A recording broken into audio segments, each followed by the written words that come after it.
आज मैं आपको शिफ्ट सेकंड का भाषा फर्स्ट जो हिंदी थी उसका पेपर हल कराने जा रही हूँ। ये पेपर रीड लेवल सेकंड का है और ये कौन सी शिफ्ट है, ये शिफ्ट सेकंड का है और भाषा फर्स्ट है। पहले मैं आपको भाषा फर्स्ट का पेपर सॉल्व करवाऊंगी, उसके बाद शिफ्ट सेकंड का रीड लेवल सेकंड और शिफ्ट सेकंड का मैं भाषा सेकंड भी आपको इसी चैनल पर करा दूंगी। पहले हम भाषा फर्स्ट हिंदी का पेपर देखते हैं, इसमें किस तरह के क्वेश्चन पूछे गए थे। इसमें पहले एक गद्यांश आया था, उसके आधार पर हमको 31 से 40 तक के हमको क्या देने हैं, उत्तर देने हैं। तो देखो गद्यांश में क्या है, पर्याप्त शब्द में उपसर्ग है। ये गद्यांश सभी ने पढ़ लिया होगा। भारतवर्ष पर प्रकृति की विशेष कृपा रही है।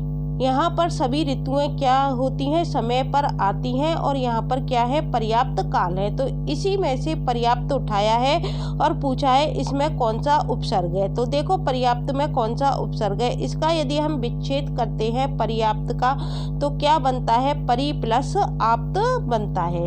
यदि जिस पर संधि आती है तो उसके क्या है, उपसर्ग वो आसानी से छाट लेते हैं। तो पर्याप्त में क्या हो गया, परि उपसर्ग हो गया, पर्य नहीं होगा, प्रय नहीं होगा, आप्त नहीं होगा। आप्त तो क्या है, मूल शब्द होगा। तो इसमें उपसर्ग कौन सा हो गया, परि हो गया। क्वेश्चन नंबर 32 है, यद्यपि भारतीय मनीषी जंगल में रहना पसंद करते थे तथापि ये लोक व्यवहारों से भी परिचित थे। में रेखांकित पद है, यहाँ पर जो रेखांकित पद था वो कौन सा था, यद्यपि था। कौन सा था, यद्यपि भारतीय मनीषी जंगल में रहना पसंद करते थे तथापि वे लोक व्यवहारों से भी परिचित थे। तो इसमें रेखांकित पद क्या होगा, क्रिया विशेषण अव्यय होगा, समुच्चय बोधक अव्यय होगा या संबंध बोधक अव्यय होगा या विस्मयादि बोधक अव्यय होगा। जो रेखांकित लगा हुआ था वो यद्यपि पर लगा हुआ था और तथापि पर लगा हुआ था। तो इस तरह के जो रेखांकित पद होते हैं वो किसके अंतर्गत आते हैं, समुच्चय बोधक अव्यय के अंतर्गत आते हैं। ये कौन सा है,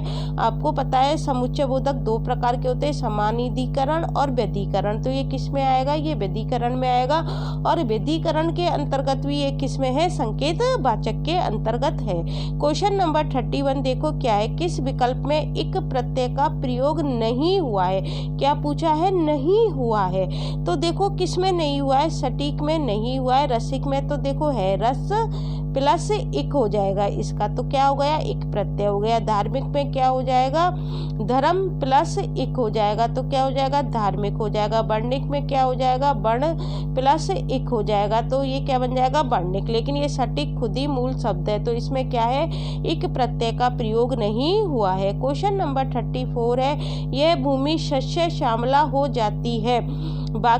शस्य श्यामला हो जाती है, इसमें जो यह शब्द है, इसमें जो प्रयुक्त यह शब्द है ये क्या है, यह भूमि शस्य श्यामला हो जाती है। तो ये क्या है, यह है तो सार्वनामिक विशेषण है, परिमाण बोधक विशेषण है, निजवाचक सर्वनाम है या संबंध वाचक सर्वनाम है। तो ये जो यह आया है यह क्या है, सार्वनामिक विशेषण है। भूमि की क्या है, विशेषता बताया जा रहा है। तो यह भूमि शस्य श्यामला हो जाती है। तो यह प्रयुक्त शब्द जो हुआ है वो किसके अंतर्गत आता है, तो वो किसके अंतर्गत आता है, सार्वनामिक विशेषण के अंतर्गत आता है। क्वेश्चन नंबर 35 है, स्रोत के आधार पर चंद्र शब्द है। जो चंद्र शब्द है वो स्रोत के आधार पर कौन सा है, तो वो कौन सा है, तत्सम है, देशज नहीं है, विदेशी नहीं है, तद्भव नहीं है। जो चंद्र शब्द है वो क्या है, तत्सम शब्द है। अगला क्वेश्चन है 36, फल फूलों में समास है। तो देखो जो फल फूलों में समास है, तत्पुरुष नहीं है, कर्मधारय नहीं है, दिगु नहीं है। कौन सा समास है, इसमें द्वंद्व समास है। कौन सा समास है, इसमें द्वंद्व समास है। क्वेश्चन नंबर 37 था, मुक्ति पाने का इच्छुक वाक्यांश के लिए उपयुक्त शब्द है। तो इसमें कौन सा आएगा, मुमुक्षु आएगा। मुक्ति पाने के लिए कौन सा उपयुक्त शब्द होता है, मुमुक्षु होता है। तो देखो ये मैं बताती हूँ 37, ये स्लाइड आगे पीछे हो गई है थोड़ी, 37 ये रहा। मुक्ति पाने के इच्छुक वाक्यांश के लिए उपयुक्त शब्द है तो कौन सा आ जाएगा? मुमुक्षु आ जाएगा। क्वेश्चन नंबर 38 है कृपा शब्द है। कृपा शब्द में क्या आएगा? संज्ञा आएगी, विशेषण आएगा, अव्यय आएगा या सर्वनाम आएगा। तो कृपा क्या है? ये संज्ञा है। और कौन सी संज्ञा मानी जाती है? कृपा में कौन सी संज्ञा है? इसमें भाववाचक संज्ञा है 38 में। 39 है किस विकल्प में सभी शब्द जंगल के पर्यायवाची हैं? हमसे क्या पूछा जा रहा है? जंगल के पर्यायवाची है। तो देखो बिटप, द्रुम, पादप, तो ये तो होगा नहीं। पादप पेड़ के लिए होता है, द्रुम डाली के लिए होता है, अरण्य जंगल होता है, कानन जंगल होता है, लेकिन तरु जंगल नहीं होता है। और इसमें क्या आ जाएगा? कांतर, विपिन और अटवी। विपिन का मतलब भी जंगल होता है, अटवी का मतलब भी जंगल होता है और कांतर का मतलब भी जंगल हो जाता है। तो इसका आंसर क्या आ जाएगा? कांतर, विपिन और अटवी। क्वेश्चन नंबर 40 है अनुकूल शब्द का विलोम शब्द है। तो अनुकूल शब्द का विलोम शब्द क्या आ जाएगा? प्रतिकूल आ जाएगा। तो ये तो आपके हो गए गद्यांश में से संबंधित क्वेश्चंस जो आपके पेपर में पूछे गए थे। गद्यांश आप सभी ने पढ़ लिया होगा। भारतवर्ष पर प्रकृति की विशेष कृपा रही है। यहाँ पर सभी ऋतुएं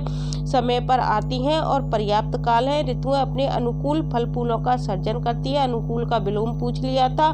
धूप और वर्षा के समान अधिकार के कारण शस्य श्यामला हो जाती हैं। यहाँ का नागाधिराज हिमालय कवियों को सदा से प्रेरणा देता रहा है और मुक्ति के इच्छुक व्यक्तियों के लिए यहाँ की नदियाँ मोक्षदायिनी समझी जाती रही हैं। यहाँ कृत्रिम धूप और रोशनी की आवश्यकता नहीं पड़ती है। यद्यपि भारतीय मनीषी जंगल में रहना पसंद करते थे तथापि वे लोग से भी परिचित थे। आज भी वृक्षों में पानी देना एक धार्मिक कार्य समझते हैं। सूर्य और चंद्र दर्शन शुभ माने जाते हैं। तो देखो चंद्र पूछ लिया, यद्यपि वाला ये क्वेश्चन इधर से बना लिया। इस तरह से गद्यांश में से जो क्वेश्चन आए थे वो मैंने आपको सारे क्वेश्चन करा दिए हैं। अब हम देखो पद्यांश के क्वेश्चन करने जा रहे हैं। गद्यांश के क्वेश्चन हमारे कितने थे? 40 तक थे। अब 41 से चालू होंगे।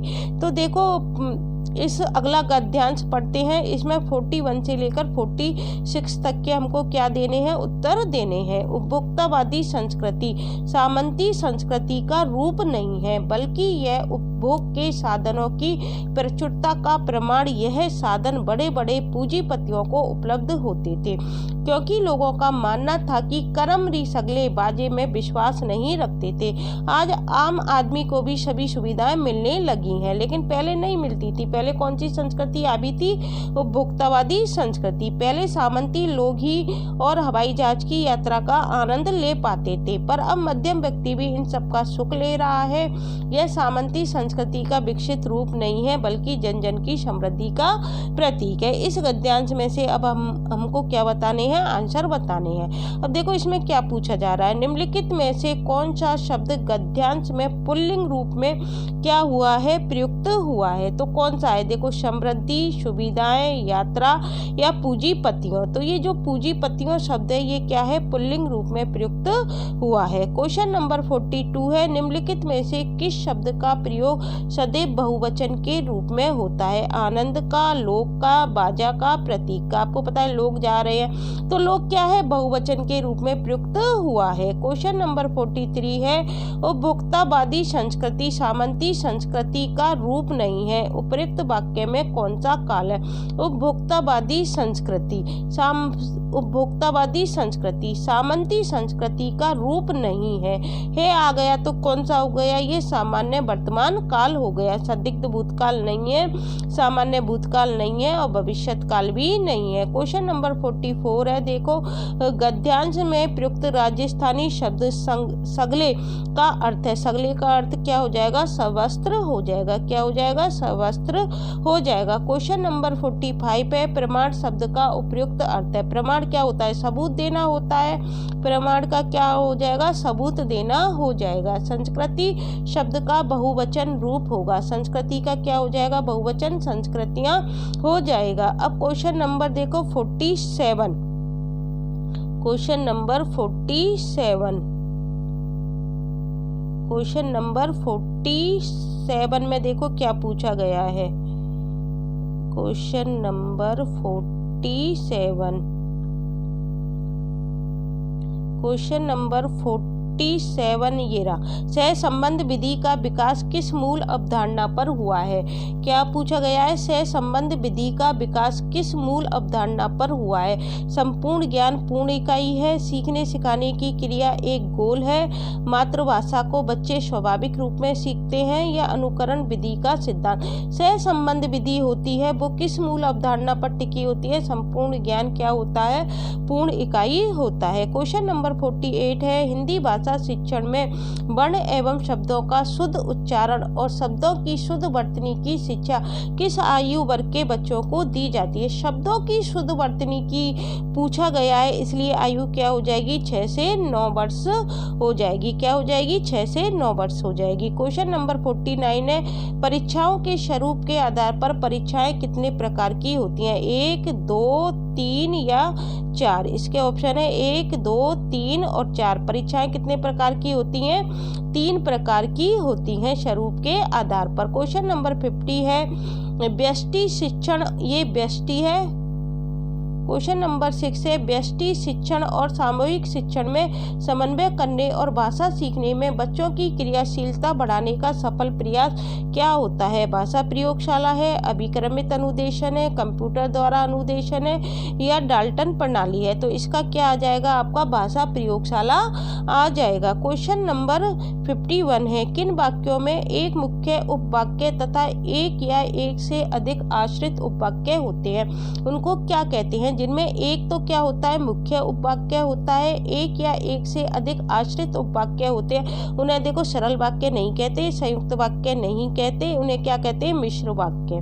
ये इस तरह से लिखा जाता है। ये थोड़ी टाइपिंग मिस्टेक हो गई है, तो क्या कहेंगे? उनको मिश्र वाक्य कहेंगे। क्वेश्चन नंबर 52 है, विद्यालय में हुए छात्रों के व्यवहार परिवर्तन के संबंध में प्रदत्तों के संकलन तथा उनकी व्याख्या करने की प्रक्रिया को क्या कहते हैं? मूल्यांकन कहते हैं। यह परिभाषा किसके द्वारा दी गई है? विद्यालय में हुए छात्रों के व्यवहार परिवर्तन, ये क्या है? परिवर्तन के संबंध में प्रदत्तों के संकलन तथा उनकी व्याख्या करने की प्रक्रिया को मूल्यांकन कहते हैं। यह परिभाषा किसने दी थी? ये दी थी क्वालेन तथा हन्ना ने। ये क्या है? क्वालेन है। किसने दी थी परिभाषा? क्वालेन तथा हन्ना ने दी थी। इसका आंसर क्या आ जाएगा? ये आ जाएगा। क्वेश्चन नंबर 53 है, हाथ कंगन को आरसी क्या लोकोक्ति का निहितार्थ है? हाथ कंगन को आरसी क्या, इसका क्या निहितार्थ है? क्वेश्चन नंबर क्या है? ये 53। हाथ कंगन को आरसी क्या है? इसका क्या अर्थ होगा? लोकोक्ति को। हाथ में कंगन पहने जाते हैं, नहीं होगा। इसका होगा प्रत्यक्ष को प्रमाण की आवश्यकता नहीं पड़ती। ये क्या है? प्रत्यक्ष है। ये थोड़ी टाइपिंग मिस्टेक हो गई है। प्रत्यक्ष को प्रमाण की आवश्यकता नहीं पड़ती है। कंगन को दर्पण में देखना चाहिए, ये भी नहीं होगा। कंगन श्रृंगार का आवश्यक अंग है, ये नहीं होगा। इस लोकोक्ति का क्या अर्थ होगा? प्रत्यक्ष को प्रमाण की आवश्यकता नहीं होती है।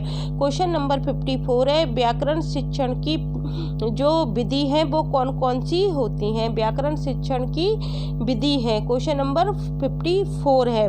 तो देखो, निगमन प्रणाली भी होती है। व्याकरण शिक्षण की प्रचलित विधि कौन कौन सी होती है? प्रचलित है। प्रचलित विधि कौन सी है? तो कौन सी है? निगमन भी होती है और आगमन भी होती है। तो क्या आ जाएगा? इसका आंसर आ जाएगा दोनों। इसका आंसर क्या आ जाएगा? ए और बी दोनों। क्या आ जाएगा इसका आंसर? ए और बी दोनों होती हैं। इसका क्या आंसर आ जाएगा? ए और बी दोनों। निगमन भी होती है और आगमन भी होती है। क्वेश्चन नंबर 55 है, राजस्थानी शब्द सोगरा का हिंदी रूप है।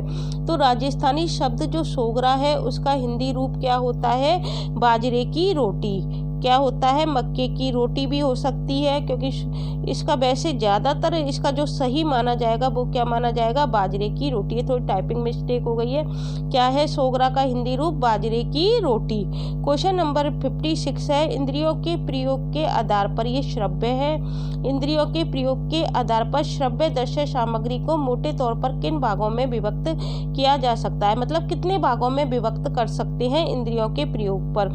1 में कर सकते हैं, 2 में कर सकते हैं, 3 में कर सकते हैं, या 4 में कर सकते हैं? तो कितने में कर सकते हैं? 3 में कर सकते हैं। दृश्य श्रव्य सामग्री को मोटे तौर पर कितने भागों में विभक्त कर सकते हैं? 3 में कर सकते हैं। क्वेश्चन नंबर 57 क्या है? बचनिका अचलदास खींची री के रचयिता कौन है? बचनिका अचलदास खींची री, ये री है।